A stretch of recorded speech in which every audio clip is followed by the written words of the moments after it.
Morning, Vietnam. Well, I thought I'd start off this video with a little joke there. Actually, I wanted to just kind of do a video for 9/11.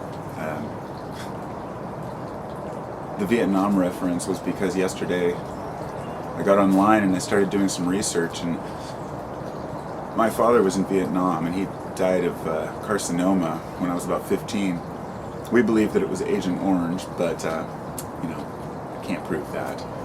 But he was stationed down there at a Cam Ranh Bay, and it was a little peninsula that would most of the soldiers were generally safe on. I mean, it's the kind of place where there's a beach, the guys are surfing, having fun, doing stuff, but constantly waiting for an attack. So it's like just a constant stress. But he'd go out on these missions, and volunteer for them, and hearing little stories here and there from my mom, but my dad never told her any stories because people that come back from the war don't want to talk about that stuff.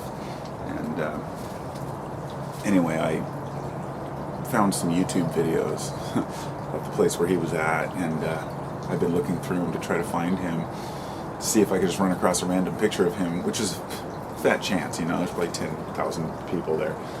But anyway, it was kind of interesting that it happened on the same day as that this happened on this, and that because last night I was sitting there thinking about it, and I realized that it was 9/11 today, which meant yesterday. So I thought I would come out and just kind of talk about war for a minute and the war machine, and really not just the war machine as in the United States government, because I can't go there. I've had several discussions about U.S. policy and how to get past our governmental problems and whatnot. And it's only over the last few years that I begin to, let's say, just take responsibility, take accountability for us fucking up as society.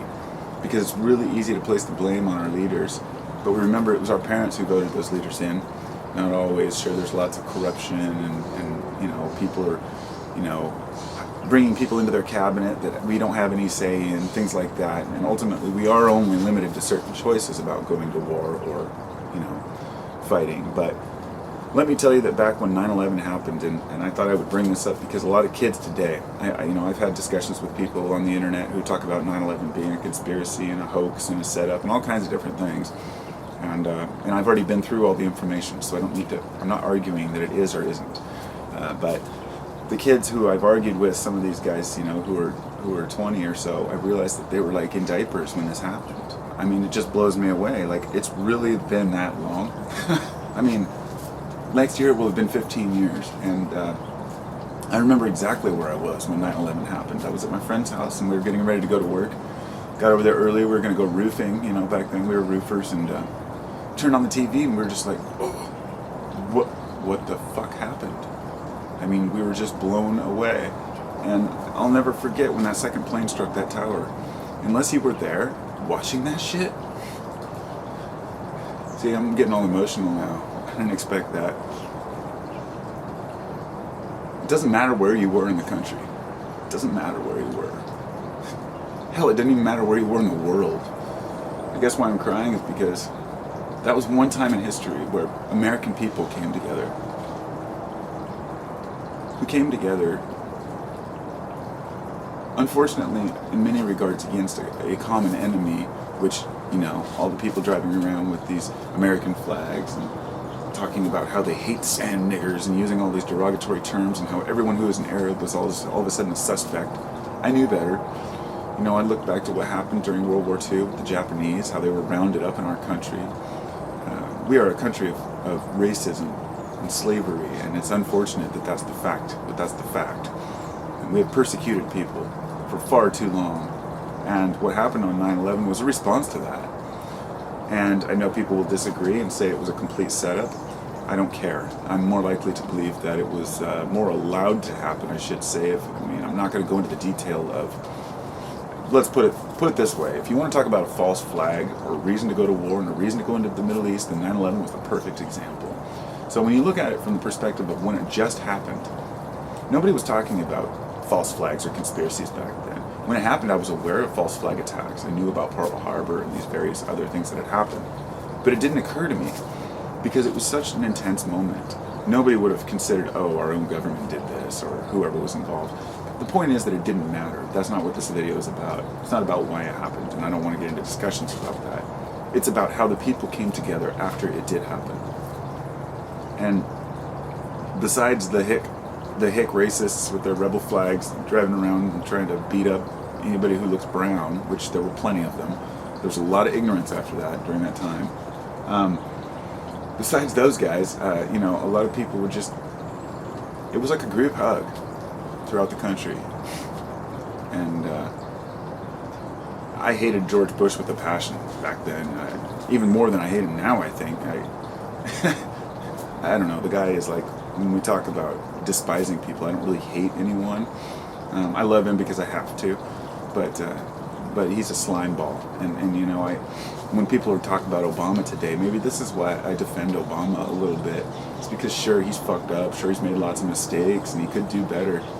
But if you were around when Bush was in office, if you think Obama is worse than Bush, got another, I don't know how anybody could possibly think that. Bush was condescending, he was rude.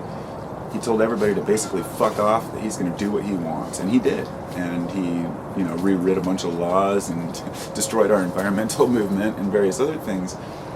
And when 9/11 happened, it was when they came into that room and he was reading My Pet Goat to the class, and they told him, and he just kind of sat there like a fucking idiot, That's the kind of the smoking gun where a lot of people say, he knew it was going to happen. I'm not talking about that. It doesn't matter. It's just the way he looked, the stupid look on his face when that happened, not knowing what to do. He wasn't a leader was the point, and it was a really rough time for those of us who were already anti-Bush, and then to have him use this as a catalyst to go into war. God, the arguments I had with people during this time. This was some of my most heated debates in history. I went into my buddy's bar he worked at, and I remember he was a bartender there, and I remember sitting there at the bar with a beer, just going on and on about how this is going to be the worst thing ever. How we're going to, if we're going into Iraq, then we're going to be there for years and years, and it's going to turn into another Vietnam. This was like the day it happened, the day we first dropped bombs, because I was sitting there watching it on the screen, like just, oh shit, And so there are a bunch of people in this country that are saying, go get them, all right, bomb the fuck out of them, blow up the Middle East. These are the ignorant pieces of shit that don't do any real homework on the world or understand how the Middle East really works. These people don't even understand geography or where these places are. These are people that just want to blow people up because it makes them feel safer. They always are. Nobody with an education wants to blow people up. Let's put it that way. Sorry to sound a little condescending there, but get educated, learn about these things before you just before you go around saying shoot people and blow people up. Anyway, I told my buddy was like that, and he was one of those guys who said, "Fuck it, blow the Middle East up." And I was so disappointed with him. And I said, how could you possibly think this way? I was like, there's people over there, people living, as in normal people that just want to live their lives. This isn't a bunch of warriors sitting out in the desert. And he admitted to me one day, and this only a friend would admit something like this. He says, dude, I'll be honest with you, when this war started, I didn't even know that they had roads and buildings there. I thought it was all just desert and huts and shit. He really thought this. And I realized this is an educated kid that grew up with me, that went to school, graduated. A normal, average citizen with a decent education, he thinks that there's no buildings or roads there. And this is okay. This was the way a lot of people thought back then. In other words, everybody said, go into Iraq. Yeah, go into Iraq, until we saw that we were bombing cities that looked like ours, and we saw the horrific, things that it caused. Anyway, I argued with my buddy and said it would be a war forever. He said, oh no, we'll be in and out like no time. 10 years later, he came back and said, you're right, you're right. It was a stupid thing to do, and it was for oil, and it was for resources. Because I know people will still argue the Saddam card. I can't believe it. Because during that time, first they told us they were going in because of 9/11 to get revenge. Then when we found, people forget this, and they said we were going in because Osama has something to do with 9/11.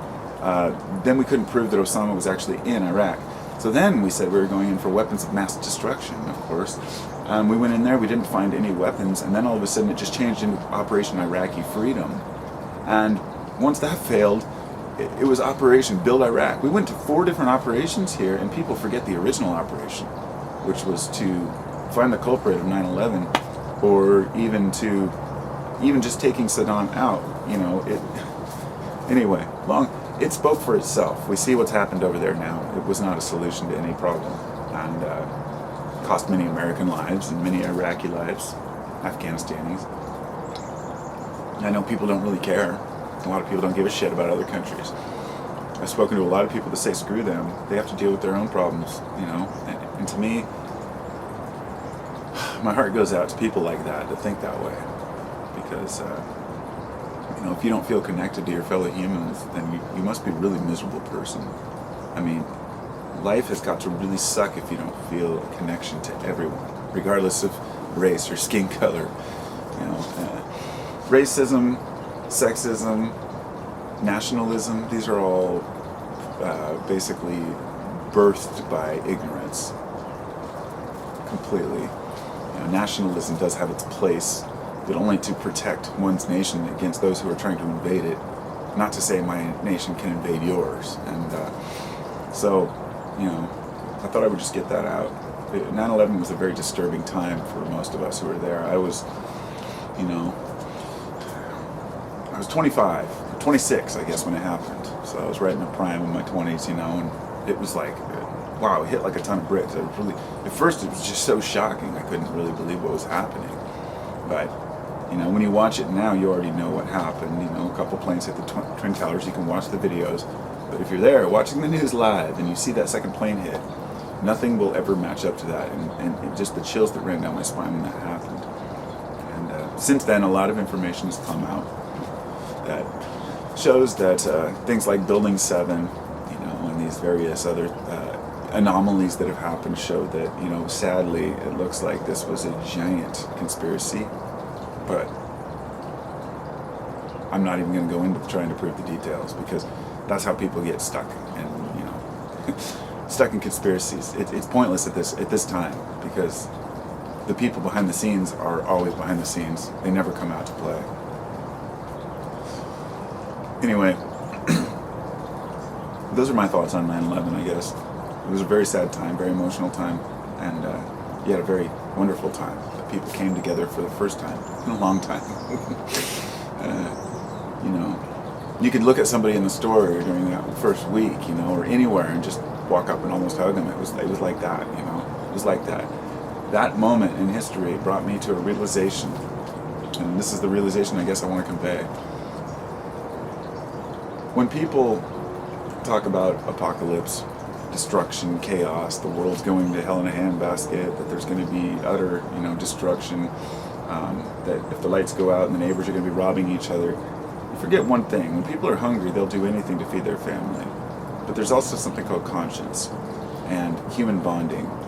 When something bad happens, you may think that everybody fends for themselves, but more often people actually come together to try to protect one another. And that's the reality of how things work. You can see this in countries war-torn countries, where two sides are fighting each other, and then another country comes to invade. Those two sides just join forces instantly and maul the invader. People do come together, and they do care. It's the world isn't a scary place unless you make it that way.